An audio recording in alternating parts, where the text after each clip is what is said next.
estudiante del doctor Julio Martínez Echevarría. En nuestra grabación de hoy, nuestros 3 casos. Hoy tenemos casos en tejido musculoesqueletal. El primer caso, tenemos una mujer de 62 años, acude a su médico de 2 días de dolor torácico en el lado derecho. Describe una presión aguda y persistente medial a su seno derecho. Sus signos vitales son estables.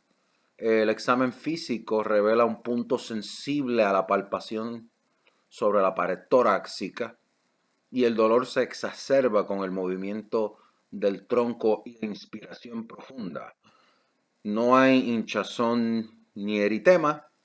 No se encuentran otros puntos sensibles a la palpación. Se le hace un ecocardiograma y el ecocardiograma y la radiografía del tórax son normales. ¿Cuál es la fisioterapia o no, la fisiopatología de esta afección? Yo estaba pensando en otra cosa. Esa es la primera pregunta. La segunda pregunta, ¿cuál es la inervación del espacio intercostal? Y la tercera pregunta es, ¿qué otras afecciones deben considerarse en el diagnóstico diferencial? ¿Cuál es el suministro de sangre al espacio intercostal?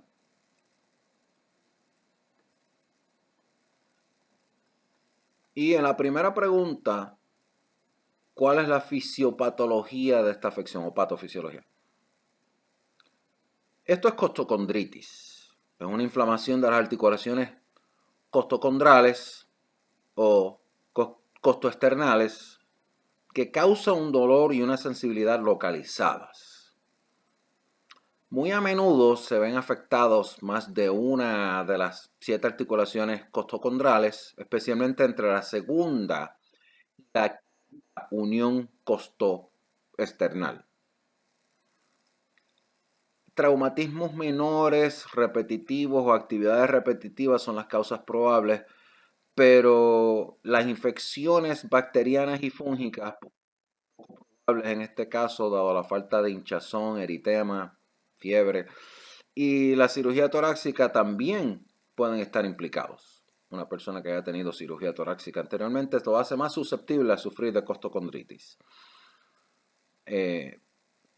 Dato curioso, se encuentra casos con una frecuencia relativamente modesta en luchadores tipo grecorromano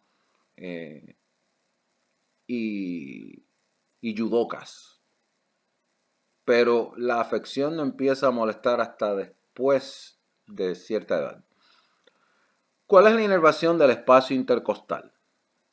Los nervios intercostales, las ramas espinales torácicas y ventrales, proporcionan inervación sensitiva general a la piel de las paredes torácicas y abdominal anterior.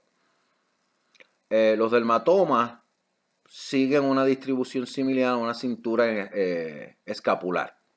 Y los nervios sensitivos también inervan el pleura parietal, la pleura parietal y el peritoneo parietal. Los nervios intercostales también tienen inervación motora a través de las ramas ventrales del T1 al T12, todas las ramas torácicas, y el nervio intercostal 1 participa en el plexo braquial. Los nervios intercostales de 2 al 6 inervan el tórax y los nervios 7 al 12 la pared abdominal anterior. Si es que tenemos entonces intercostal 1 participa en el plexo braquial, nervios 2 al 6 el tórax, 7 al 12 la pared abdominal anterior. Y estamos hablando de los nervios de la cavidad torácica, T1 al T12. ¿Qué otras afecciones deben considerarse en el diagnóstico diferencial? Bueno, aunque las áreas localizadas de dolor a la palpación sugieren una causa muscular esqueletal, no debes de descartar afecciones graves como el infarto miocardio, por eso fue que se le hizo un ecocardiograma, pericarditis, que presenta un ecocardiograma anormal, cambios de dolor con la posición y roce de fricción cuando hacen una ocultación. Otras consideraciones incluyen el dolor pleurítico, que podría ser una manifestación de neumonía, embolia pulmonar, neumotórax o pleuritis. El neumotórax, como sabemos, va a traer también una serie de síntomas respiratorios que aquí no estaban presentes en este caso. La pleuritis se puede observar en afecciones inflamatorias como el lupus eritematoso sistémico, systemic lupus erythematosus, la fibromialgia en los puntos sensibles y el trastorno por reflujo gastroesofágico. ¿Cuál es el suministro de sangre al espacio intercostal? En cada espacio hay una arteria posterior y un conjunto anterior de arterias, los cuales forman unas 9 arterias posteriores inferiores que se originan en la aorta torácica descendiente. Mientras que la arteria anterior se origina en la torácica interna.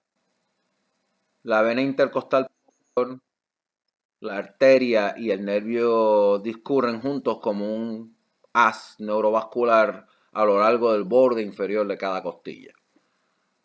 Por lo tanto, durante la toracocentesis, cuando vas a hacer una toracocentesis, la aguja debe insertarse justo por encima de las costillas inferiores en el espacio intercostal para evitar lesiones en los vasos y el nervio. Con eso concluye el primer caso. Nuestro segundo caso, un granjero, una granjera fémina de 63 años ha notado una zona decolorada en su mejilla que parece haber crecido drásticamente en los últimos 2 años. En el examen físico se observa una placa eritematosa, escamosa y rugosa, bien delimitada de 1.5 centímetros. Una biopsia de la lesión revela hiperkeratosis. La biopsia revela hiperkeratosis, queratinocitosis atípicos, al igual que células basales que invaden la membrana basal. Con esto, hermano, les pregunto, ¿cuál es el diagnóstico más probable? ¿Qué lesión precursora puede conducir a esta afección? ¿Qué factores de riesgo están asociados con esta afección? ¿Qué trastornos hereditarios predisponen a los pacientes a esta afección? ¿Cuál es el pronóstico para los pacientes con esta afección? Prognosis. Pronóstico. ¿Cuál es el diagnóstico más probable en este caso? La biopsia del paciente mostrando queratinocitos atípicos que han invadido la membrana basal. Si invadió la membrana basal, lamentablemente hay una formación malignidad. Y aunque el carcinoma vasocelular es el tipo más común de cáncer de piel, la descripción de la lesión sugiere un carcinoma de células escamosas, squamous cell carcinoma. Y el carcinoma de células escamosas, squamous cell carcinoma, es el segundo tumor más común de la piel. Y surge de la proliferación maligna de los queratinocitos epidérmicos. Y la afección generalmente se presenta como una lesión firme y bien delimitada que se descama, forma costras o se ulcera. Y el examen histológico es necesario para el diagnóstico. ¿Qué lesión precursora puede conducir a esta afección?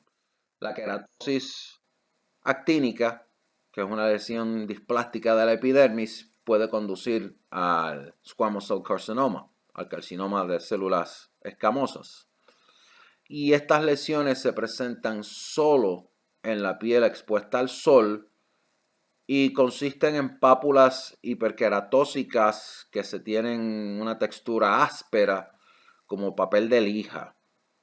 y algunas pueden presentarse como un cuerno cutáneo, cutaneous horns. ¿Qué factores de riesgo están asociados con esta afección?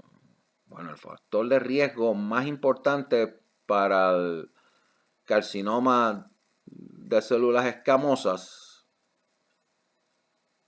es la exposición a la luz solar. La señora es granjera, se expone a la luz solar, sabe Dios por cuánto tiempo lo ha estado haciendo, en la que los rayos ultravioletas causan daño al ADN y otros factores exógenos incluyen la radiación ionizante, inmunosupresión, inflamación crónica por quemaduras o cicatrices o úlceras y la exposición al arsénico. ¿Qué trastornos hereditarios predisponen a los pacientes a esta afección?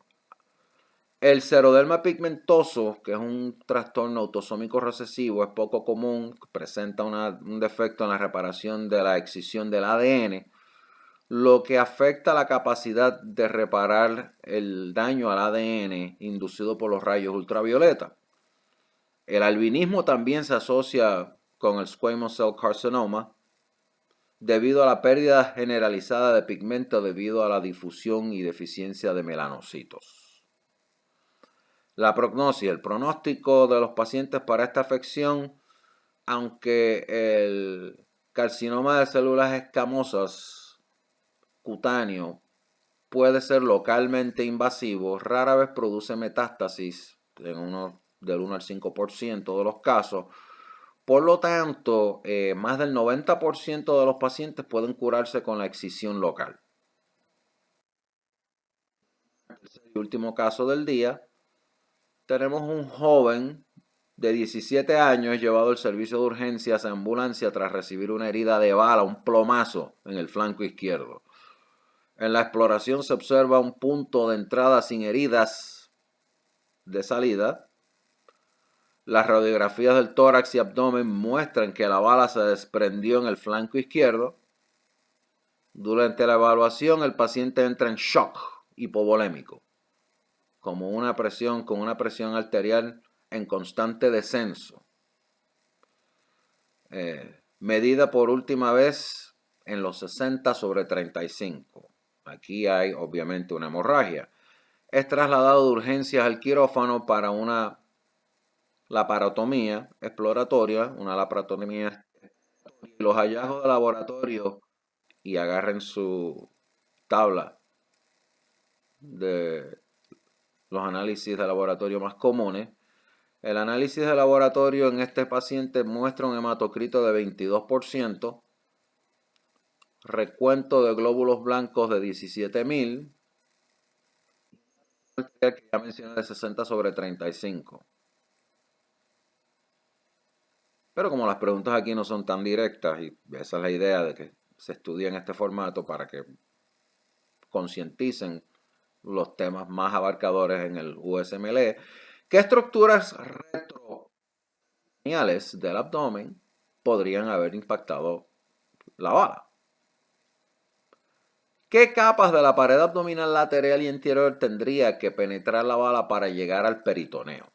¿Qué capas de la pared abdominal lateral y anterior tendría que penetrar la bala para llegar al peritoneo? ¿Cuál es el suministro de sangre al riñón?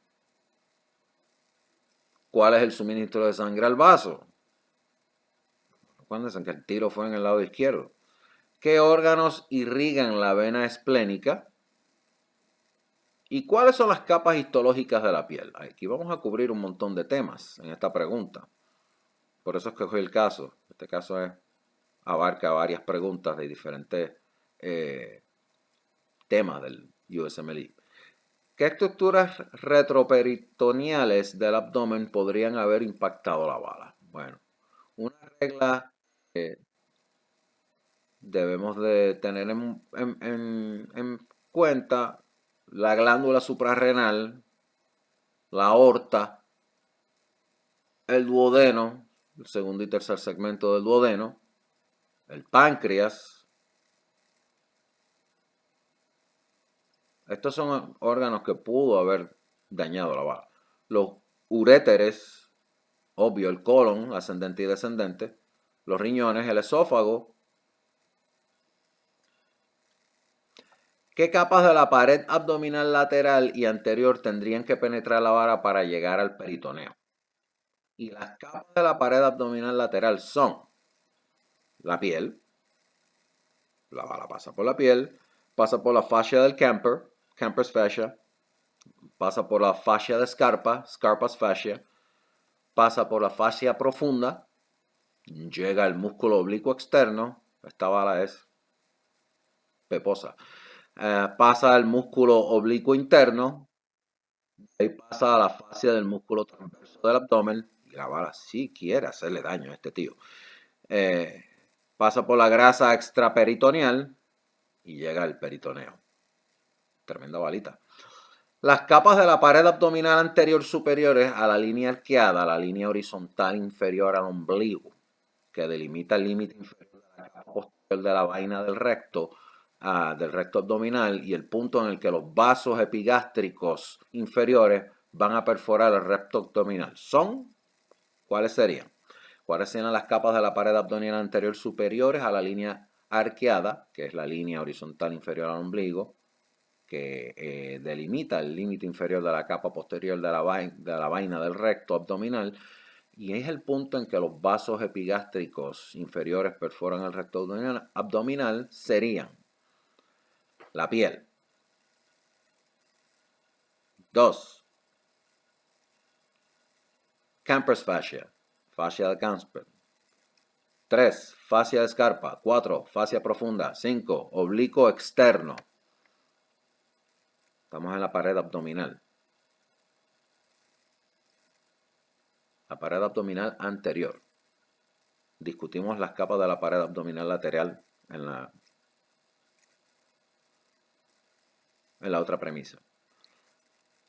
La bala llega ya al oblicuo externo, pasa al oblicuo interno anterior, pasa al recto abdominal, pasa al oblicuo interno superior, de ahí al abdominal, de ahí a la fascia transversal, de ahí a la grasa extraparietal y de ahí llega por fin el peritoneo parietal.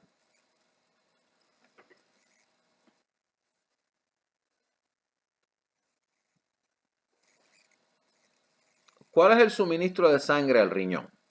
Arteria renal, arteria segmentaria, arteria lobar, arteria arqueada, arteriola ascendente del glomérulo arteriola,